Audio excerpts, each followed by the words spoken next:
Et la halachot. Chazak ou baruch rabotai. Besorot tovot, on est aujourd'hui le 12e jour du 12e mois. En hébreu, Adar, c'est le dernier mois de l'année parce que Nissan, c'est le premier. Alors c'est vrai que 12 et 12 égale 24. Et il y en a qui essayent toujours de donner à Dieu 24 heures, comme on le fait minimum une fois par semaine. C'est Shabbat qui dure 24, 25 heures. Mais demain, il y a un jeûne qui dure la moitié, justement. Pas 24 heures, 12, 13 heures. C'est le jeûne d'Esther. Et pour essayer aujourd'hui de comprendre, je vais dire aussi encourager, je parle pour moi-même en premier, qu'avant la joie de Purim, on doit s'associer demain à préparer notre Keli pour recevoir toute cette abondance qu'elle s'ouvre une fois dans l'année. Car vous savez très bien qu'il y a une halakha, et c'est amené dans le Talmud,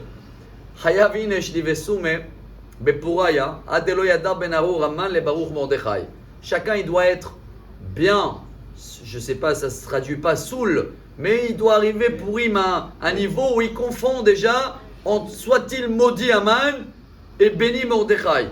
D'abord cette année, le Mishté il est vendredi pour ceux-là qui n'habitent pas à Jérusalem, et c'est très très dur, je pense que chacun suit les règles de sa communauté, en tous les cas. La majorité font le Mishté avant Chatzot, avant demi-journée pour garder la place Shabbat.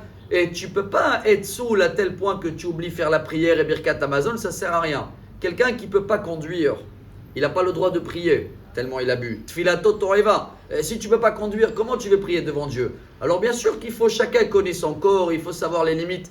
Mais comment comprendre cette phrase jusqu'à pas confonder entre Arur Amman et Baruch Mordechai?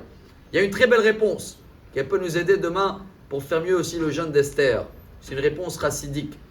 Vous savez qu'à Purim, il y a une halakha également. Kol hapochet yad notnim lo. Chacun qui tend la main, on le donne. Ni demander d'où il vient, religieux, juif, non juif. Il tend la main, on le donne. Alors il y a des gens qui ont toute la journée à Purim, ils n'arrêtent pas de donner parce qu'ils ne peuvent pas refuser. Alors je pense que chaque fois qu'il donne, quand la poche elle commence à se vider, il doit maudire Aman. Tu vois, Arur Aman, il me fait des frais. Mais celui-là qui reçoit, qu'est-ce qu'il dit chaque fois? Baruch Mordechai, grâce à Mordechai, j'ai reçu. Chacun de nous, ce Purim-là, on va donner beaucoup, mais aussi on va recevoir beaucoup. On va recevoir des manotes.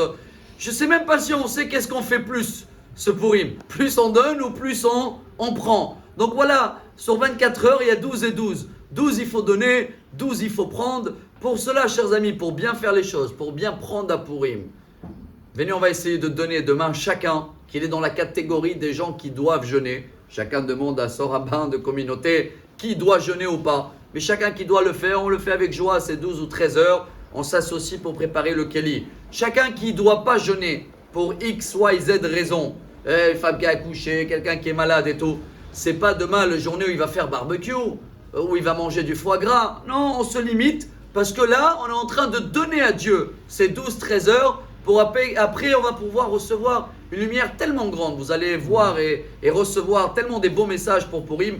Alors comme ça, Bezrat Hashem, on s'investit, on donne, on sera toujours, on va bénir Mordechai et on va remercier aussi Hashem pour une excellente journée et bon jeûne pour demain à tout le monde. Chacun vérifie les horaires où il est. Besorot tovot. Amar Rabbi Elazar.